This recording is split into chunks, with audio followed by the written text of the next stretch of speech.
That was absolutely outstanding.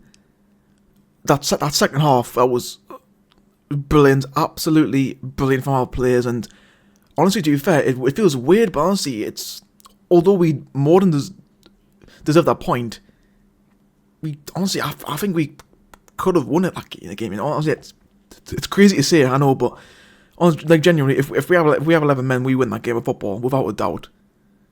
Because Villa were absolutely terrible, absolutely awful. Villa today.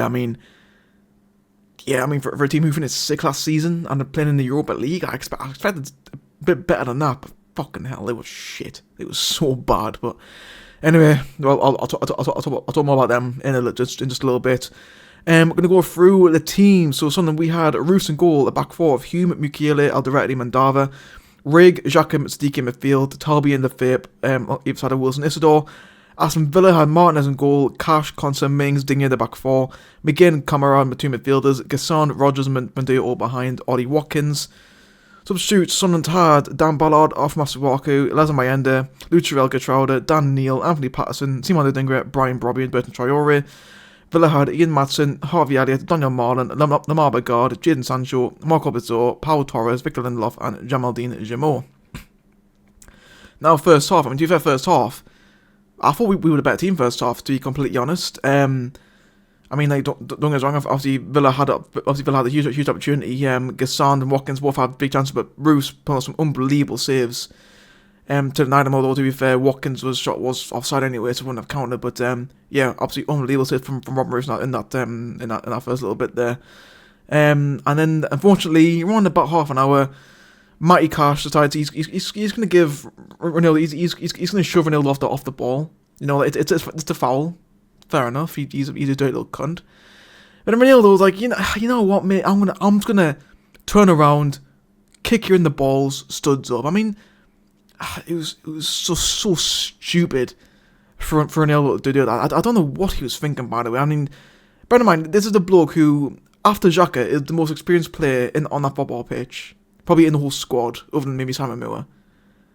This bloke's played in the Champions League. He's played the highest level of football you can play at.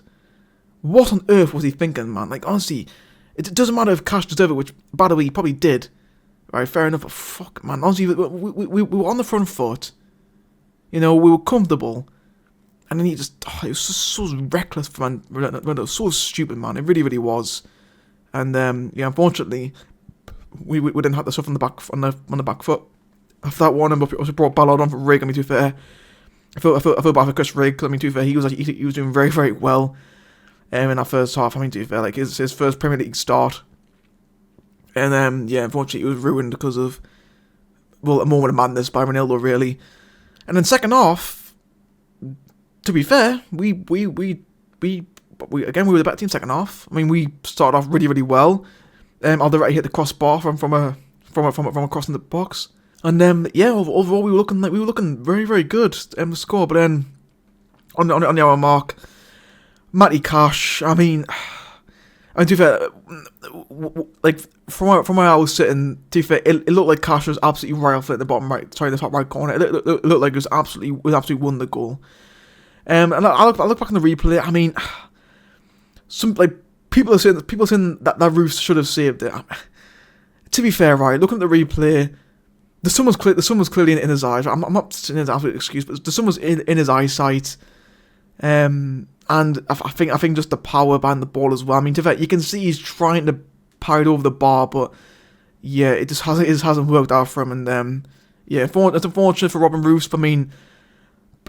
People calling that howler is just not. It's just the complete over exaggeration. It wasn't a howler at all. It was just very. In my eyes, it was very unfortunate for Robin Roos. He couldn't have done much more about it, to be fair. And the fact that honestly, I'm on SofaScore right now. They've given him a 5.9. That's fucking ridiculous, by the way. That's such a harsh rating. That can't surely just be for goal, because otherwise Roos is absolutely brilliant today. Robin Roos. And then Villa do go 1-0 up. Obviously, they had brought on Harvey Elliott and Ian Matson as well before this one. And also as well, by the way, literally, like, just before Villa scored, I completely forgot about this. Just before Villa scored, obviously, we have a corner.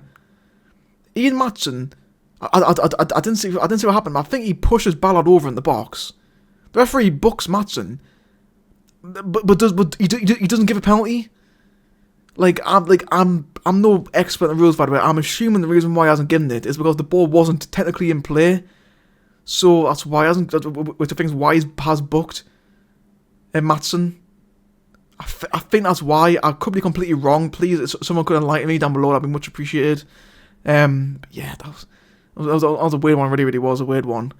And then literally like less than 10 minutes later, we get the equaliser. And to be fair, a brilliant knock on from Granit Xhaka. And to be fair, Villa's defenders were all over the place for this, by the way. Like Ollie Watkins. First of all, I don't know why Ollie Watkins is where he is, by the way. Like he's a striker. I don't know why he's so far back.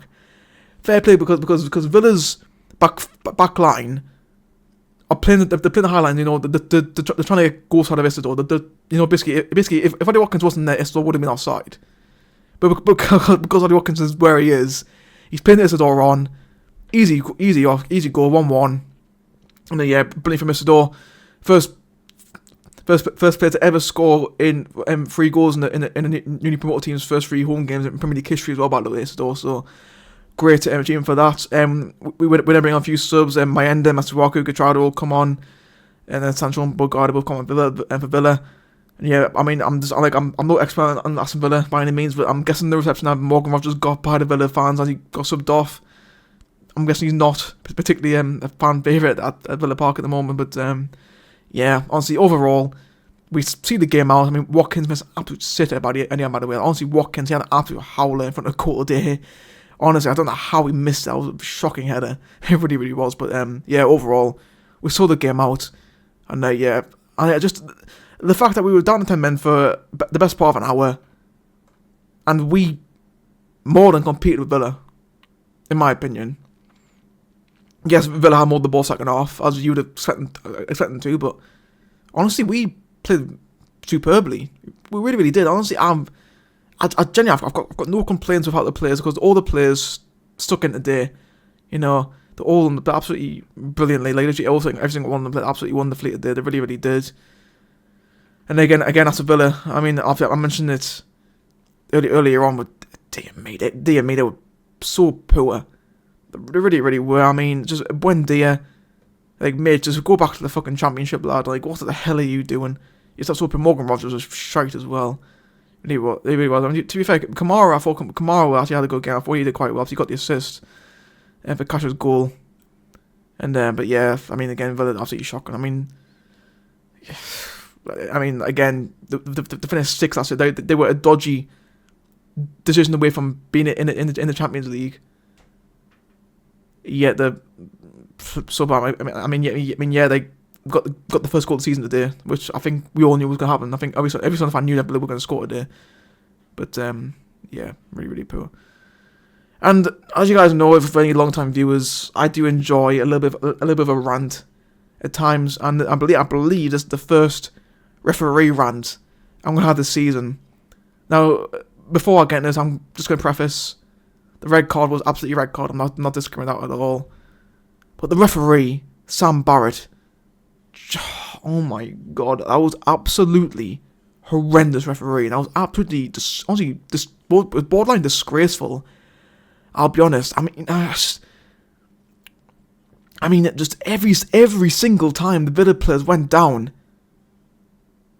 he gave a free kick. Literally, Aston Villa's players are fucking soft as shit, by the way. Literally, all of them. McGinn, Buendia, Rogers, Kamara, honestly, all of them fucking soft as Matty Cash, all soft as class, by the way. It was just fucking embarrassing to watch at times, really was. And the referee fell for every time. And there was also one point as well at the first half. Talby was trying to break away on the right hand side. Buendia's on him. And you can see Talby trying to get Buendia off him. Buendia then literally throws himself to the ground, by the way. It's obvious he throws himself to the ground, but I'm on the other side of the stadium, by the way. I can see he has thrown himself to the ground. The linesman, who was literally right in front of him, the linesman literally like 2 yards away from it. He fucking flags a free kick. I mean, it was utterly bizarre, and I try not to blame the referees too much these days. Any long-time viewers will know that I've had my fair share of rants about referees in the past, but honestly, the referee today was absolutely shocking. He really was. It's good that it was good that nothing in the game really was consequential because of it, but The ref was absolutely shocking. He really, really was. The fucking Villa players, again, I use this analogy quite a lot. A strong gust of wind could have knocked their fucking players over, and the referee would have given them a free kick. It was absolutely embarrassing to watch. It really, really was. It was so frustrating. It really, really was. But despite having a shit ref, being down to 10 men, we more than deserve the point of the day. And again, I'll repeat that: if we had 11 men, we win that game without a doubt. My man of the match, I'm going to give it to no Sadiki. I think. I mean, to be fair, against Sadiki, absolutely outstanding. I mean, to be fair, Mukiele again was just absolute unit at the back. Chris Rigg did very well before he came out. Tarby, I'll give Tarby credit. I mean, to be fair, I'll be honest with Tarby, I haven't quite been too impressed with him so far. But today, second half, he was absolutely brilliant. Isidor did very, very well. Lafay was good.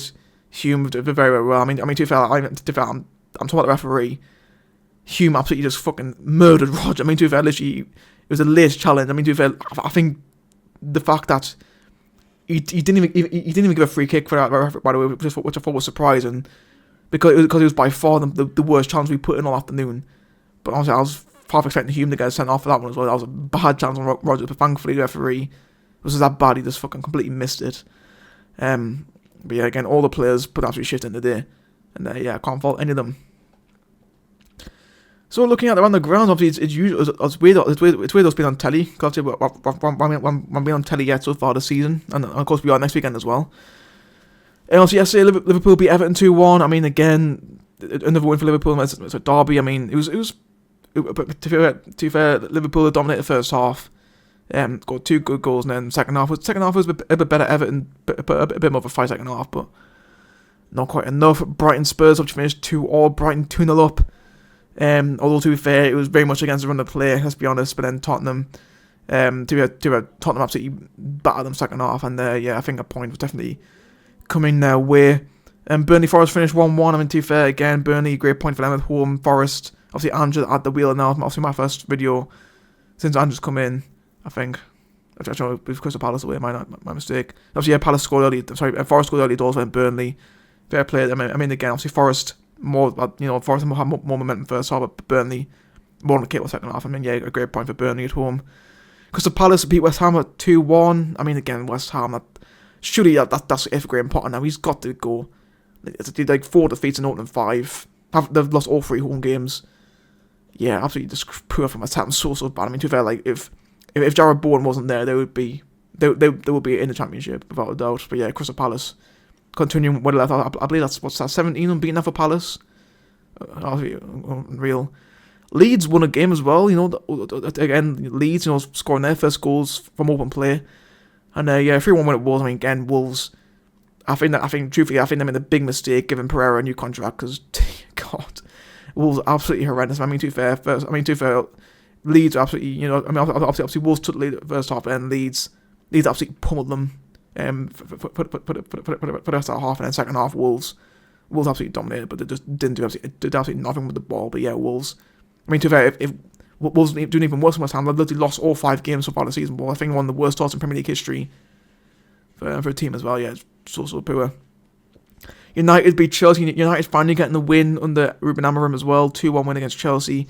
And yeah, Robert Sanchez, what on earth is Sanchez doing, by the way? That tackle was just so silly, really, really was. But then, even that, like, Maresca just absolutely ruined that for Chelsea, by the way. Like, I mean, I don't know why he's brought off Palmer, Willian and Neto. That was so stupid from Maresca.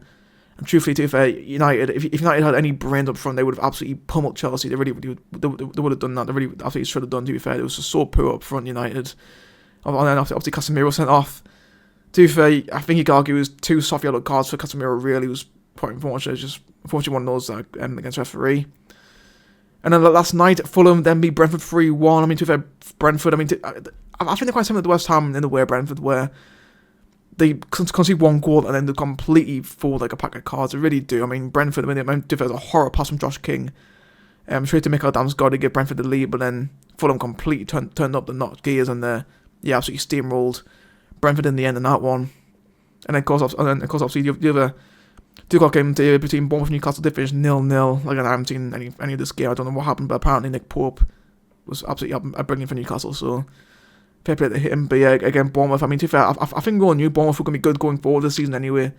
It was just their defence that were going to be a little bit more suspect than they were last year. But yeah, overall, they've done relatively well. And then Man City currently beating Arsenal 1-0 through Erling Haaland, who thankfully doing bits for my FPL, because I've had an absolute stinker this week on FPL. So Haaland and Reinders both doing absolutely wonders for me there. That, guys, is going to be it for this video. A bit of a longer one than normal, but there was quite a bit to talk about today. And yeah, hopefully you guys enjoyed it. And yeah, see you all next time.